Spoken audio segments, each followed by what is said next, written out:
شک و شبہ سے بالا تر کتاب ہے۔ دنیا میں کوئی یہ دعویٰ نہیں کر سکتا، نہ بولنے والا نہ لکھنے والا۔ انبیاء کے سوا بڑے سے بڑا علامہ ہو بولنے میں خطا کھائے گا، بڑے سے بڑا علامہ ہو لکھنے میں خطا کھائے گا۔ صرف میرے رب کا انبیاء اور میرے رب کا کلام ہر خطا سے پاک ہے۔ تو یہ کس لیے ہے؟ ہدن للمتقین، یہ ہدایت ہے۔ ہدا یہ چونکہ عربی زبان ان کی تھی، تو اللہ تعالیٰ نے انہی کی، سبحان اللہ، انہی کے استعمال کے مطابق جب قرآن کو اتارا تو وہ ہل کے رہ گئے۔ ہدا ویسے تو کہ سیدھا راستہ، لیکن ہدا اس چٹان کو کہتے ہیں جو سمندر میں ابھری ہوئی ہو، پانی سے باہر نکلی ہوئی۔ سمندر کے اندر بے شمار پہاڑ ہیں جو ہمارے زمینی پہاڑوں سے زیادہ ہیں، تو کہیں کہیں وہ اوپر نکل آتے ہیں، اور ان پر جب سورج کی چمک پڑتی ہے تو وہ چوٹیاں روشن ہو جاتی ہیں۔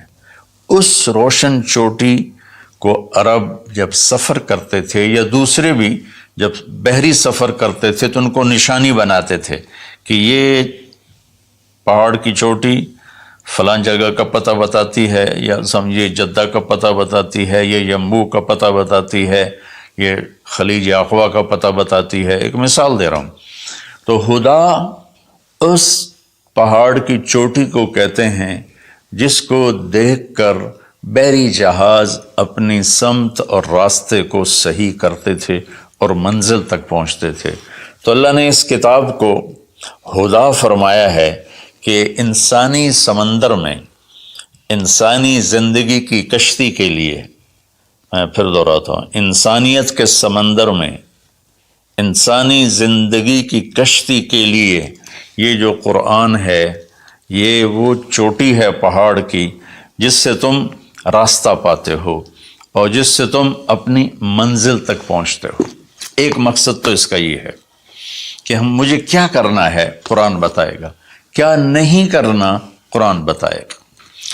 جو کہا گیا وہ کر لو، جس سے روکا ہے وہ چھوڑ دو۔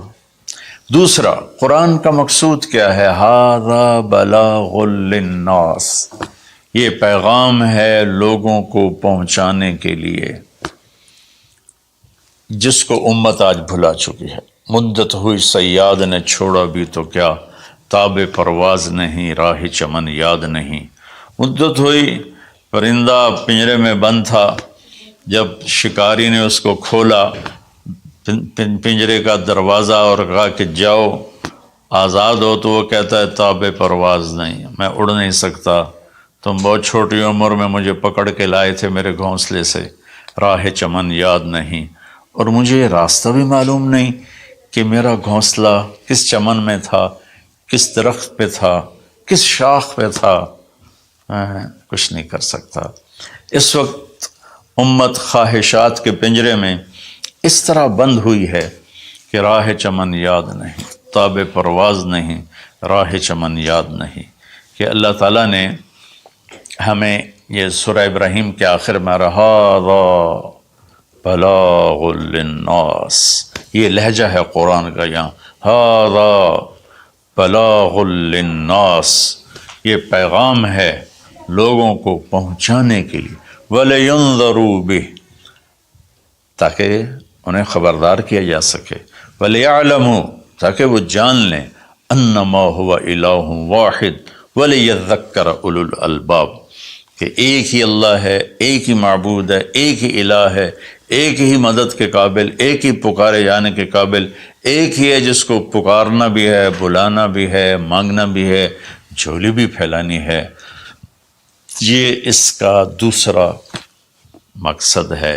اس امت کو ایسا نبی ملا جس کے بعد کوئی نبی نہیں آئے گا، کوئی نبی نہیں آئے گا۔ نبی اللہ بھیجتا ہے، خود بخود کو انسان نبوت کا دعویٰ کرے تو اس سے وہ نبی نہیں بنتا ہے، تو نبی اللہ بھیجتا ہے اور اللہ پسند کرتا ہے۔ تو ہمارے نبی آخری ہیں، لہٰذا اس کتاب کا پیغام دنیا کو پہنچانا ہم سب کے ذمہ ہے کہ ہم انہیں بتائیں کہ بھائیو آگے ایک زندگی آ رہی ہے۔